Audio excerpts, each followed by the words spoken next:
Tanzilanga lilache Tanzilanga lilache Aumi mutwala piapi ni me Tanzilanga lilache Tanzilanga lilache Yaulage Yaulage Tanzilanga lilache Tanzilanga lilache စီစဉ်မှာပြုလုပ်ရတယ်ကျွန်တော်စီသူလင်ပါဒီနေ့ပြိုင်ပွဲဟာတန်စင်လန်ကလင်းလက်ချေရဲ့ The Best of Train Rabo ရွေးချယ်ပွဲဖြစ်ပါတယ် Final ပွဲစဉ်ကိုတက်ရောက်လာကြတဲ့ပြိုင်ပွဲနှစ်ဦးဟာကိုရှင်ပြိုင်ရမယ့်တခြင်းနှစ်ပုတ်စီကိုမဲနိုင်ပြီးတော့ကြာတခြင်းကိုတီးဆိုရှင်ပြိုင်ရမှာဖြစ်ပါတယ်ပြိုင်ပွဲမစတင်မီဒီ Final ပြိုင်ပွဲလေးမှာအကဲပြတ်အမှတ်ပေးကြမယ်တန်လူကြီးများနဲ့မိတ်ဆက်ပေးကြပါတယ်စပွဲရဲ့ဘယ်ဘက်ဆွန်မှာထိုင်နေတာကတော့တီးနောင်နောင် Sunflower ဖြစ်ပါတယ်စပွဲအလေးမှာထိုင်နေတာကတော့တီးဆို El Khun ဖြစ်ပါတယ်စပွဲညာဘက်ဆွန်မှာထိုင်နေတာကတော့တီဆိုစောခုဆဲဖြစ်ပါတယ်။ Final ပွဲကိုတက်ရောက်လာတဲ့ပြိုင်ပွဲဝင်နှစ်ဦးနဲ့ထပ်မံပြီးတော့မိတ်ဆက်ပေးကြပါတယ်။ကိုမင်္ဂလာပါ။မင်္ဂလာပါညီမတို့။ကဲဒါဆိုရင်ပြည်သက်ကြီးကိုထပ်ပြီးတော့မှတ်မိသွားအောင်နော်။ထပ်ပြီးမိတ်ဆက်ပေးလိုက်ပါအောင်နော်။မင်္ဂလာပါရှင်။သမီးရဲ့နာမည်ကတော့ရတနာထွန်းဖြစ်ပါတယ်။သမီးကရန်ကုန်တိုင်းဒေသကြီးမြောက်ကလပ်ပါမြို့နယ်ကလာဦးရှင်မြိုင်ကြီးဖြစ်ပါတယ်ရှင်။သမီးနာမည်ကတော့မန်နီလာဝင်းချွန်းဖြစ်ပါတယ်ရှင်။သမီးကတော့ရန်ကုန်တိုင်းဒေသကြီးရန်ကင်းမြို့နယ်ကလာရောက်ရှင်ပြိုင်ခြင်းဖြစ်ပါတယ်ရှင်။အခု Final ပွဲစဉ်မှာရှင်ပြိုင်မဲ့ညီမငယ်လေးတွေကိုအားပေးစကားများပြောကြားပေးဖို့အတွက်ဒေသရှင်ထွန်းရင်တော်ဘူးစင်မင်းမော်ဖိတ်ခေါ်ပါတယ်မင်္ဂလာပါရှင်ကဲမကြီးမင်္ဂလာပါမင်္ဂလာပါဆူမကြီးဒီညီမနှစ်ယောက်ကိုထပ်ပြီးတော့အားပေးစကားလေးထပ်ပြောပြပါအောင်နော်ညီမနှစ်ယောက်စလုံးကဒီအဆင့်ထိရောက်လာပြီဆိုတော့အများကြီးလည်းအားပေးကြမလို့လို့မှထင်ပါတယ်ကိုရည်ချင်းနဲ့ကိုလည်းဒီထိရောက်လာပြီဆိုတော့လေအဲ့တော့ဘာပဲပြောဒီနေ့ကတော့ပြိုင်ပွဲဆိုတာကိုမေ့ထားပြီးတော့ကိုစူးစမ်းတည်ဆိုရမယ့်အပိုင်းကလေးကိုအာရုံစိုက်ပေါ့နော်အဲ့တော့ဒီပြိုင်ပွဲနဲ့ပတ်သက်ပြီးပနာမရွေးချယ်မှုအဆင့်ဆင့်ကနေဒီနေ့ဒီပြိုင်ပွဲနောက်ဆုံးနေ့ရောက်တဲ့အထိပါဝင်ရှင်ပြိုင်ခဲ့ကြတဲ့ချင်းချမငယ်များအားလုံးကိုကျမစကားလေးပါချင်ပါတယ်ချင်းချမငယ်များအားလုံးဟာကျမရဲ့သချင်းများကိုစိတ်ဝင်စားပါဝင်တည်ဆိုအတိမတ်ပြုပေးကြတဲ့အတွက်အားလုံးကိုကျေးဇူးအများကြီးတင်ပါတယ်ချင်းချမငယ်များအားလုံးလင်းလက်တဲ့ကြယ်လေးများဖြစ်လာကြပါစေလို့ဆုမွန်ကောင်းတောင်းပါတယ်ချစ်ပြတဲ့များအားလုံးလည်းပျော်ရွှင်ချမ်းမြေ့ကြပါစေရှင်ဟုတ်ကဲ့ပါဆက်ခဲ့အောင်လေးကျေးဇူးများကြီးတင်ပါတယ်ကျေးဇူးတင်ပါတယ်Final ပွဲစဉ်မှာစတင်ရှင်ပြိုင်ဖို့အတွက်ပြိုင်ပွဲဝင်မှတ်စဉ်1ညီမရတနာထွန်းကိုဖိတ်ခေါ်ပါတယ်ကိုမင်္ဂလာပါမင်္ဂလာပါကျန်တာတွေမပြောတော့ပါဘူးเนาะစိတ်တွေလှုပ်ရှားနေပါဆိုလို့တချင်းပဲရွေးပြီးတော့ကဲဒီတစ်ခါငါညီမကနံပါတ်2ဖြစ်ပါတယ်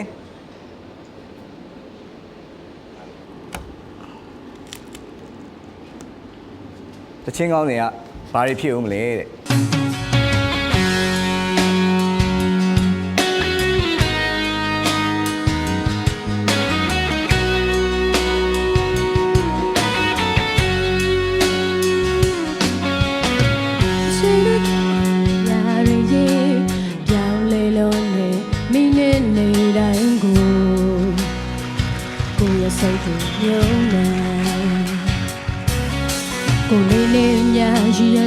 ဆက်ရှင်နဲ့ပထမရတဲ့ခါများကိုဖွင့်နေမနဲ့တိုင်းမှာမနဲ့ဖြာရတိုင်းယုံကြည်တဲ့ပြောင်းဟောထားတဲ့ချက်များလို့ကိုလေးတကယ်နေထိုင်ရနေကိုတိဆောက်ခဲခုမြောက်ကျန်တဲ့ခီဝချွေးမြချကြလေဒီဆိုင်မဲ့ကိုတွက်နေတဲ့မြရဲ့မနဲ့တင်မှချနာမေကထားခဲ့မသေးကြတဲ့နေမြကိုလေးလောက်ဂရန်ကြီးကိုအော်မဲ့ဘာတွေဖြစ်မလဲကိုမေးမဲ့ Hey yeah yeah Hey yeah yeah ကိုမေးမဲ့ဘာတွေဖြစ်အောင်မလဲမနဲ့တိုင်းတွက် Hey yeah yeah Hey yeah yeah ကိုမေးမဲ့ဘာတွေဖြစ်အောင်မလဲ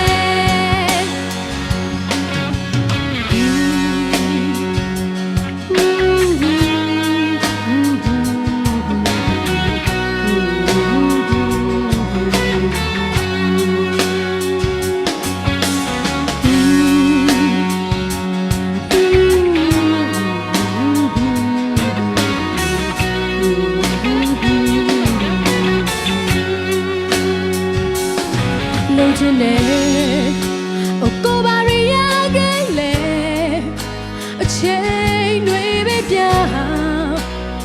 တောင်းမြရဲ့နေရမရှိတဲ့ဒီကပြားတွေအော်ဒီမှာပြည့်စလို့နေဘယ်နာမှသွားတော့မလဲဆောင်းရှောင်းနေယုံကြည်တဲ့ပြားဟောထားတဲ့ချမ်းများလို့ကိုလေးတကယ်နေထိုင်ရနေကိုတိဆောက်ခဲခုများကျွန်တော်ခီဝချွေးများချကြလေရင်ဆိုင်မဲ့ကိုတွဲနေသမျှရဲ့မနဲ့သင်မှကျွန်တော်မေကထားခဲ့မသေးကြတဲ့နေများကိုလေးလောက်ရန်ကြီးကိုအော်မဲ့နောက်ရများတွဲကိုမေးမဲ့ Hey yeah yeah Hey yeah yeah ကိုမေးမဲ့ဘာရဖြစ်အောင်လဲ Hey yeah yeah Hey yeah yeah ကိုမေးမဲ့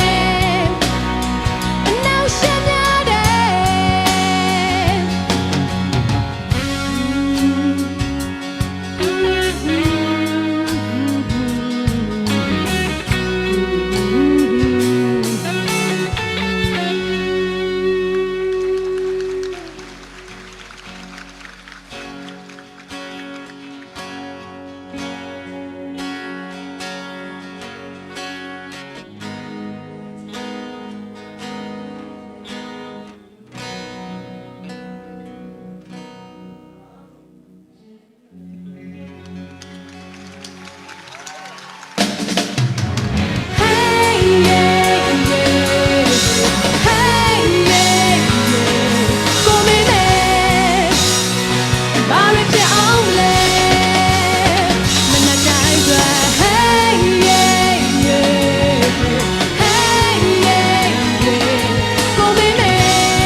ဖြစ်အောင်မလဲ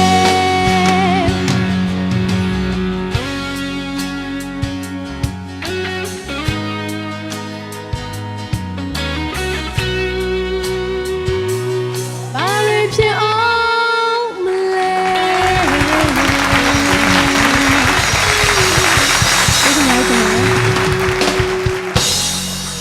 ငါညီမစိတ်တွေအရင်လှုပ်ရှားနေတယ်နဲ့အေးစစ်စစ်ပါဘုမအောက်မှာရှိတဲ့ပြည်သက်တွေကိုစူပြနေလို့ပဲစိတ်ထဲမှာသဘောထားလိုက်နော်ပြိုင်ပွဲမဟုတ်လို့စိတ်ထဲမှာသဘောထားလိုက်ရင် AC ဖြစ်သွားလိမ့်မယ်နော်ကဲငါညီမပထမဆုရပါစေဆုတောင်းပေးပါရစေ ပေးဆွေးနွေးပြပါစေ Final ပွဲစဉ်မှာဆက်လက်ရှင်ပြိုင်မှုအတွက်ပြိုင်ပွဲမှတ်စဉ်2ညီမနီလာဝင်းချုံကိုဖိတ်ခေါ်ပါရစေ ကိုမင်္ဂလာပါ မင်္ဂလာပါကဲညီမဒီတခါလေးစတိုင်တော့တမျိုးပြောင်းသွားပြီလား ဟုတ် ကဲဟုတ်ပါပြီအဲ့တော့ချင်းလေးယူပေးပါအောင်နော်ဒီတခါညီမကနံပါတ်15ဖြစ်ပါတယ်တချင်းကောင်းစဉ်ကကိုရိုဝင်းနေမိုင်မောင်းကလေးတဲ့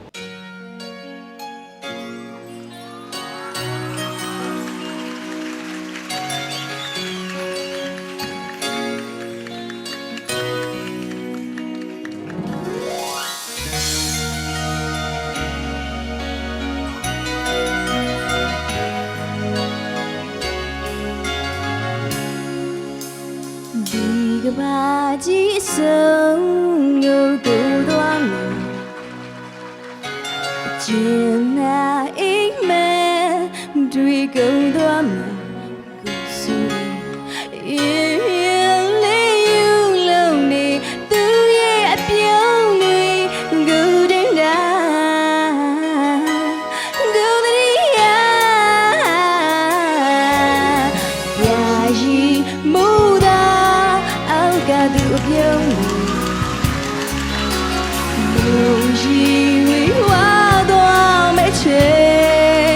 အချိန်ခဏလေးမျောနေခြင်းလေးသူအောင်မှာကိုနှုတ်မထားချင်တော့ပါကိုသိချစ်တယ်တကယ်သိချစ်တယ်အိုပင်လေးကြီးကိုဖြတ်တဲ့အကျဉ်းသာခုအားတွေတောင်းသွင်းမြဝိုင်းငါကရင်ထားအထွေးနေဝင်ရောက်ခံ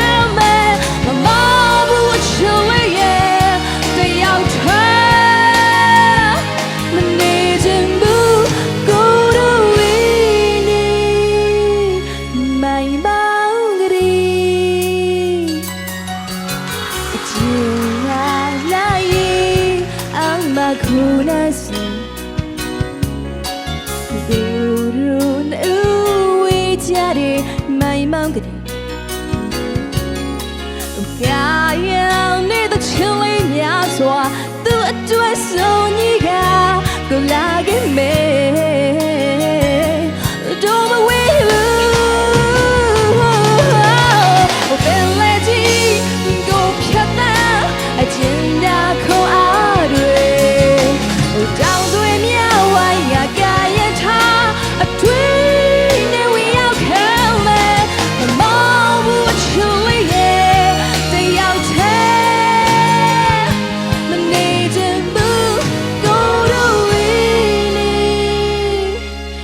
My boundary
My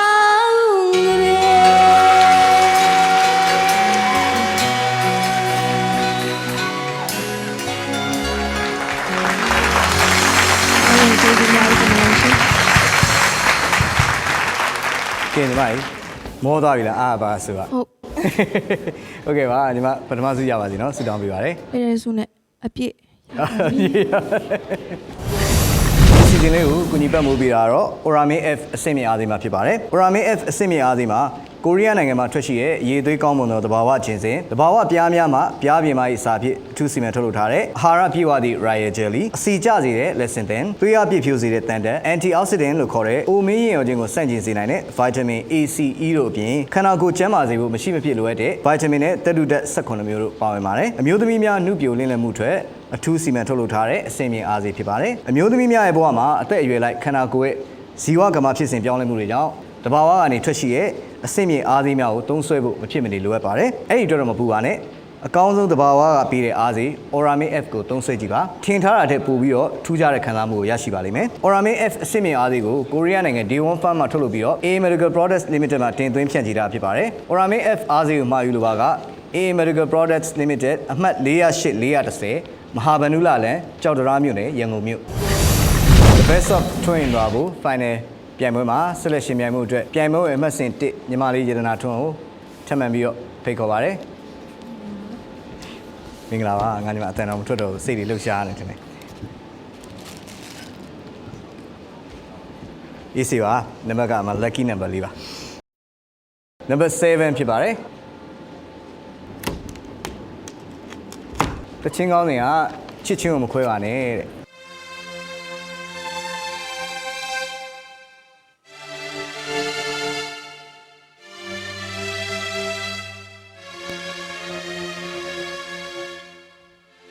ချစ်ချင်းကိုမခွဲပါနဲ့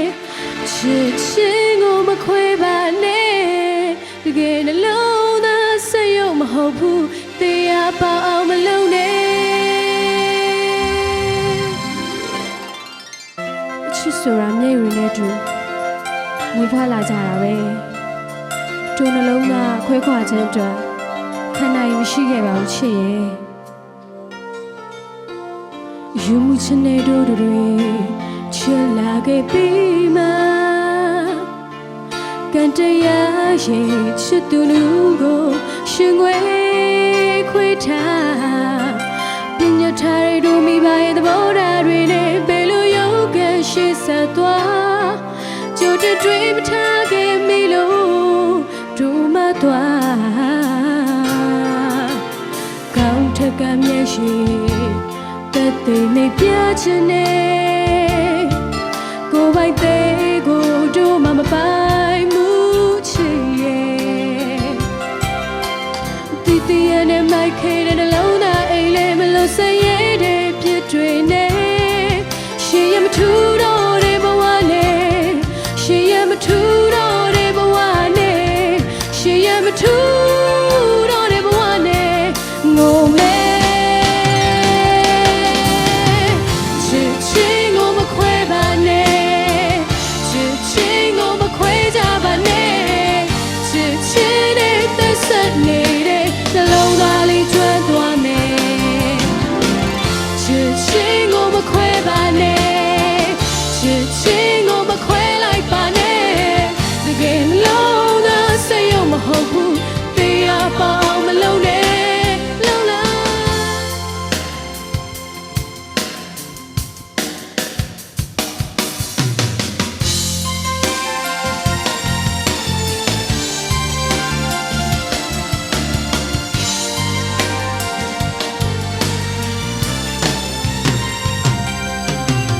ယူချင်တဲ့တို့တွေ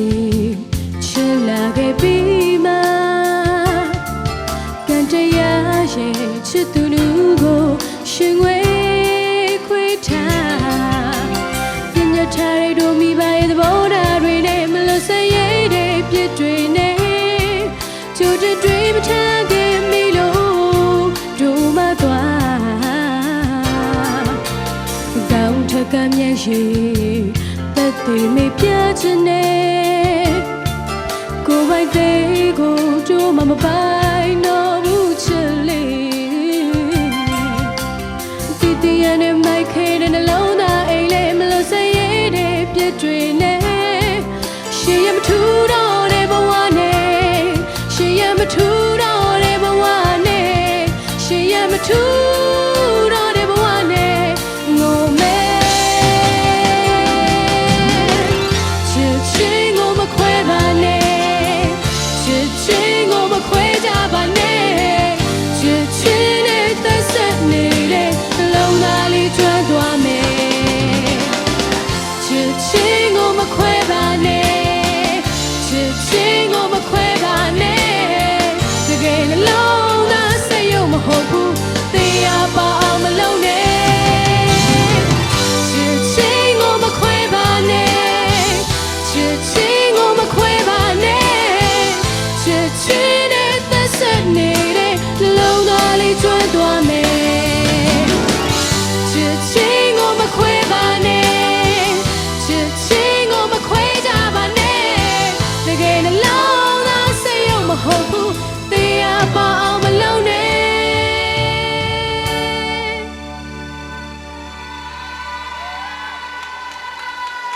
လုံးလိုက်နဲ့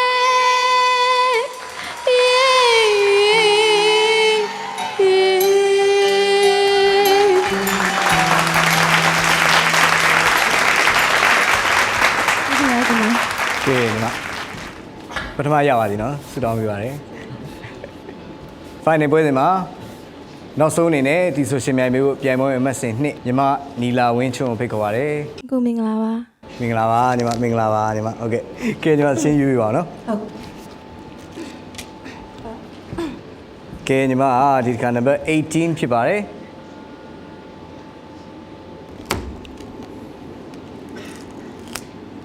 အချင်းကောင်းတွေကသူ့အပြုံးနောက်ွယ်တဲ့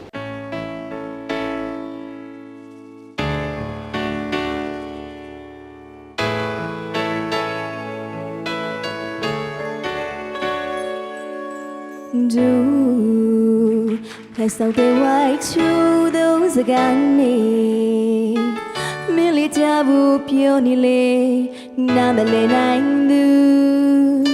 စကားပြီးပြအောင်ဆက် ပြီးမပြောခဲ့မလေးချမှုညလေးနားလိုက်သူအနေမြအိမ်မထဲအမြေတန်းချစ်နေတယ်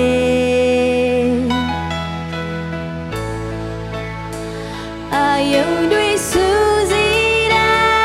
င်းမင်းအပြောင်းမြင်နေရစေဟိုမောင်ရင်နေသူဘဝလေးတဲ့မင်းကြောင့်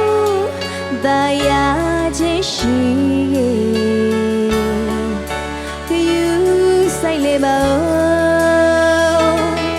ni ma the ta chi ya du do go somebody a queen yi myan ne a chi si pe ya chin ne oh go go wa the pyo oh go wa ba dwe man mo kille go down merely and now shaking zine shoot the minute I achieve I did not let you get let I do me I only Susie die me at you me need I say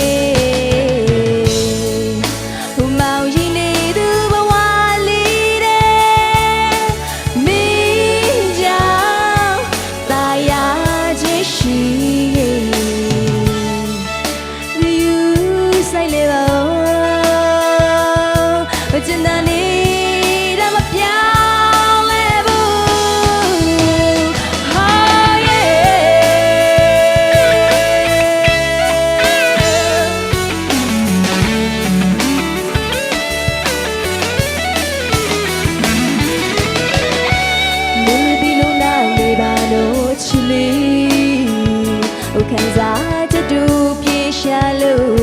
at you but you now me get day love dream I go to bed at your soul my mom I young Grace Susie die me if you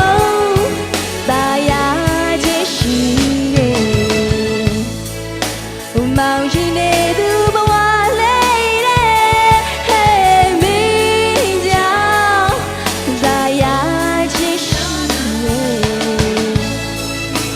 Mao Yin ne du ba wa lei de hey me jiao da ya chi shi you say le ba ni ma de ya do me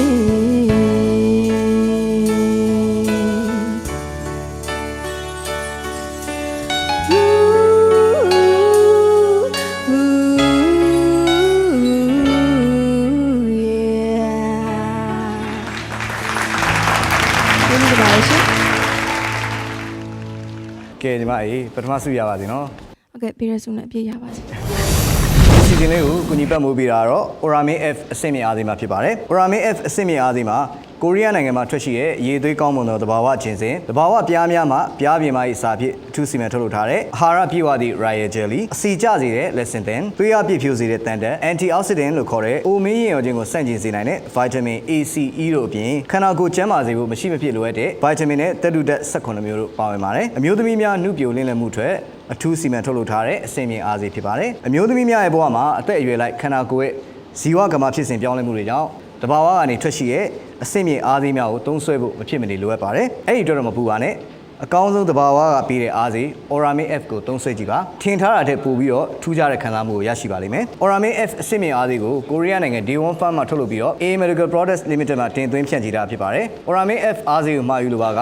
A Medical Products Limited အမှတ်408 410မဟာဗန္ဓုလလန်ကြောက်တရားမြို့နယ်ရန်ကုန်မြို့ အခုတန်လူကြီးများအမှတ်ပေါင်းနေစမှာလောက်အားပေးကြတဲ့ပြည်သက်တွေနဲ့အစီအစဉ်လေးတစ်ခုပြုလုပ်ထားပါတယ်အဲ့ဒါတော့ဒီနေ့ပြိုင်ပွဲဝင်သွားကြတဲ့ပြိုင်ပွဲဝင်2ယောက်ထဲကဘယ်သူကတန်စင်လန်းကလင်းလက်ကျဲအကောင်းဆုံးအဆိုရှင်စုရမလဲဆိုတော့ပြည်သက်ကြီးကခံမှန်းမဲထည့်ရမှာဖြစ်ပါတယ်အမှတ်စဉ်1ကိုခံမှန်းနေဆိုရင်ပုံနံပါတ်1ကိုထည့်ရမှာဖြစ်ပါတယ်အမှတ်စဉ်2ကိုခံမှန်းနေဆိုရင်ပုံနံပါတ်2ထဲကိုထည့်ရမှာဖြစ်ပါတယ်အပြေမှန်သူများတွေကတူကိုမဲနိုင်ပြီးတော့ဗလာမပါကန်ဆယ်မဲချိမြင့်မှုစီစဉ်ထားပါတယ်အခုပြည်သက်များကိုပထမဒုတိယခံမှန်းစာရွက်လေးများကိုဝင်ငှပေးထားပြီးဖြစ်ပါတယ်အဲ့ဒီစာရွက်လေးတွေမှာမိမိရဲ့နာမည်နဲ့မှတ်ပုံတင်နံပါတ်ကိုရေးရမှာဖြစ်ပါတယ်ခုချိန်စပြီးတော့ခံမှန်းမဲထည့်လို့ရပါခင်ဗျာ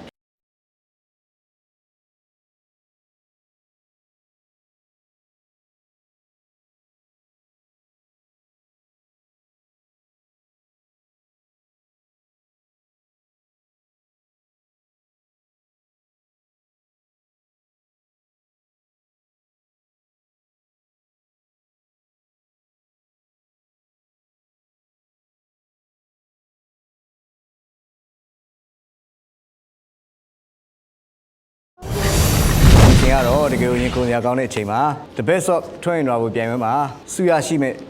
အမှတ်စဉ်ကိုကျွန်တော်ကြီးညာပေးကြပါမယ်ပထမစုကိုစတင်ကြီးညာပေးမှာဖြစ်ပါတယ်ပထမစုကတော့80.8မှတ်နဲ့ပြိုင်ပွဲအမှတ်စဉ်နှစ်နီလာဝင်းချွတ်ရရပါခင်ဗျာ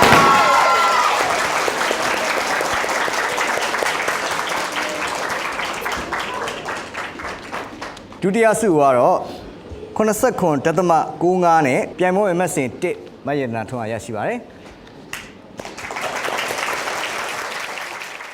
ဘယ်သူကဘာကြောင့်ပထမရတယ်ဘယ်သူကဘာကြောင့်ဒုတိယရတယ်ဆိုတဲ့သုံးသက်ချက်များကိုပြောကြားပေးဖို့အတွက်ဒိုင်လူကြီးများအားလုံးရဲ့ကိုစားတီစုစုပ်ကစေကိုပြောကြားပေးဖို့ပန်ကြားရပါတယ်ခင်ဗျာပြိုင်ပွဲဝင်10ယောက်စလုံးကသူ့ဟာနဲ့သူအကုန်လုံးသူ့ပါရမီလေးနဲ့သူရှိကြပါတယ်မမတဲ့နဲ့အမားတွေမှားခဲ့တဲ့အတွက်သူတို့တွေအမှတ်တွေရော့ပြီးကြံခဲ့ပါတယ်ပြောချင်တာကတော့ဒီ10ယောက်လုံးကသူ့အရေးချင်းနဲ့သူ့ပါရမီနဲ့သူရှိကြပါတယ်အားလုံးလည်းကောင်းကြပါတယ်ပြိုင်ပွဲဆိုတဲ့သဘာဝဒီလိုပါပဲအနိုင်နဲ့အရှုံးမဲ့ရှင်ပြီးကြည့်ရမှာဖြစ်ပါတယ်ယေရနာထွန်းရဲ့ရှင်ပြိုင်မှုပထမအပုတ်ဘာတွေဖြစ်အောင်မလဲဆိုတဲ့အတိုင်းပဲဘာတွေဖြစ်သွားမှလည်းမသိဘူးเนาะအဓိကတော့သမီးမှာ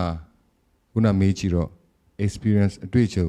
နည်းနေတာလည်းပါပါတယ်စင်မရောက်တော့စိတ်လှုပ်ရှားမှုစိုးစိုးဝါးဝါသူ့ကိုအနိုင်ယူသွားပါတယ်ဒီစိတ်လှုပ်ရှားမှုကအဲ့ဒီအတွက်စဝင်နဲ့နှုတ်ပါတယ်ဟိုင်းနှုတ်ကြီးကိုသွားအောင်မြင်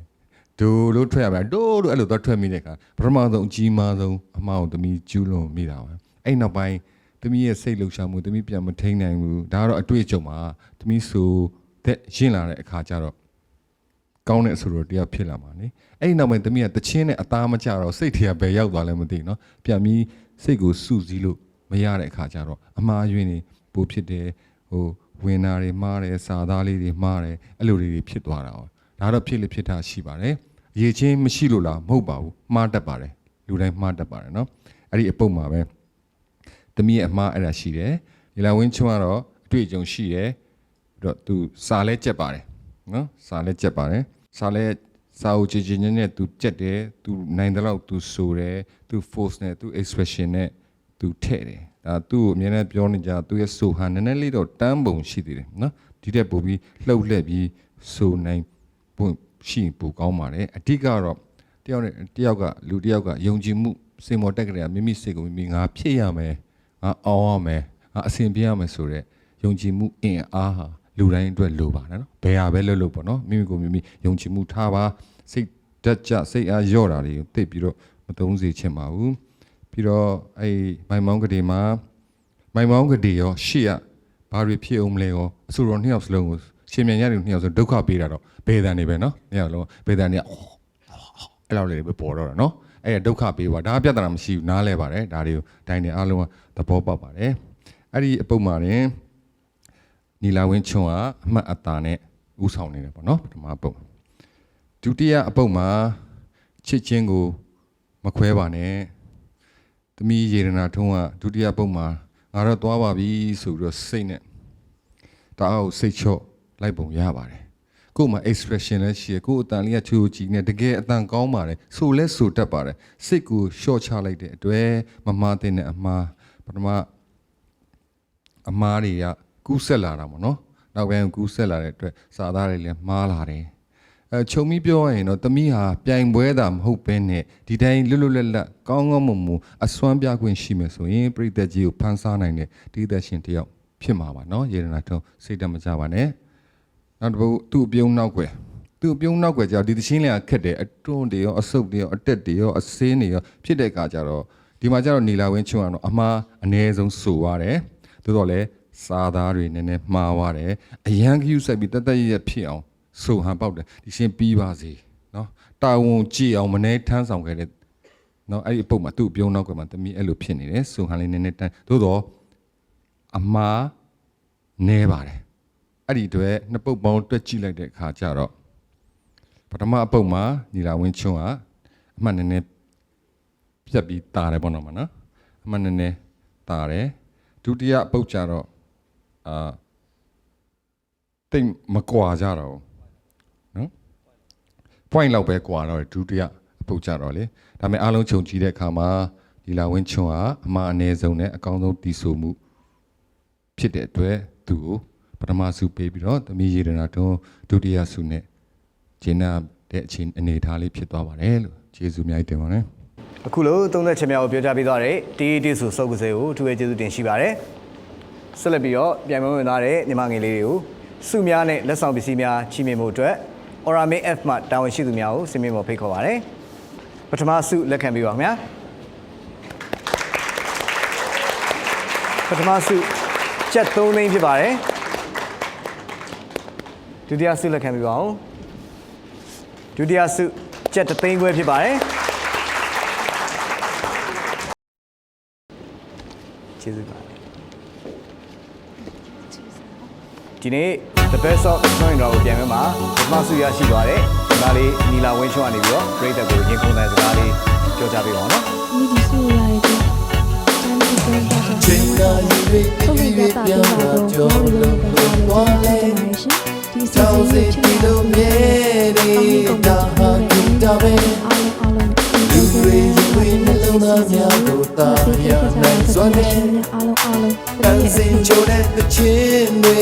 နေရယူသေးပဲ Oh you know that the day go lessing can you yeah ထွန်းအင်ဂျာကိုတမီး Look ငယ် at လေး that နဲ့စိုက်ခဲ့ရတဲ့ဆို selection တော့ of မောင် more လေးကျေးဇူးတင်ပါတယ်ဒါရောက်ကြတော့ပြည်သူအားလုံးနဲ့ကျေးဇူးတင်ပါတယ်ဆိုတာပေးဖို့ကုမ္ပဏီဒီတန်းစင်လာကဆောင်းလို့ချိုနေပြီကျေးဇူးတင်တဲ့ ညော်လင်းချက်ပြောင်းသွားတဲ့ မိသူရှင်များရှင်အားလုံးကျေးဇူးတင်ပါတယ်လို့ပြောချင်ပါတယ် ချိန်က